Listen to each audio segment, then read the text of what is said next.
Tu t'es déjà demandé si ton bulletin de vote était bien pris en compte? Lorsque tu rencontres quelqu'un en ligne, comment es-tu sûr de savoir vraiment qui il est?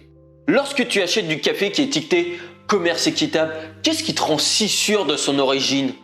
Pour être vraiment sûr de l'une de ces questions, nous avons besoin d'un système où les enregistrements peuvent être stockés, les faits peuvent être vérifiés par n'importe qui et la sécurité garantie.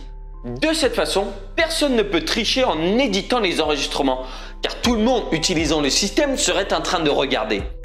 Les systèmes comme celui-ci arrivent et le logiciel qui les alimente s'appelle la blockchain.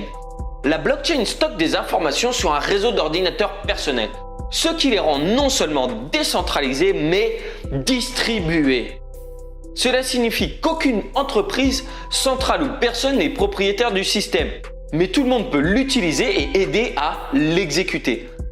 C'est important parce que cela veut dire qu'il est difficile pour toute personne de tuer le réseau ou le corrompre.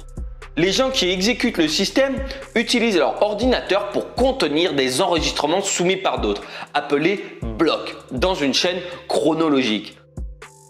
La blockchain utilise une forme de mathématiques appelée cryptographie, qui fait en sorte que les enregistrements ne peuvent être contrefaits ou modifiés par une autre personne.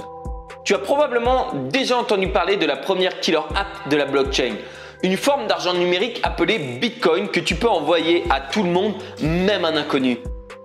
Bitcoin est différent des cartes de crédit, PayPal ou tout autre moyen d'envoyer de l'argent parce qu'il n'y a pas de banque ou d'intermédiaire financier impliqué. Au lieu de cela, des personnes partout dans le monde aident à déplacer l'argent numérique en validant les transactions Bitcoin des autres avec leur ordinateur personnel, gagnant une petite somme d'argent dans le processus.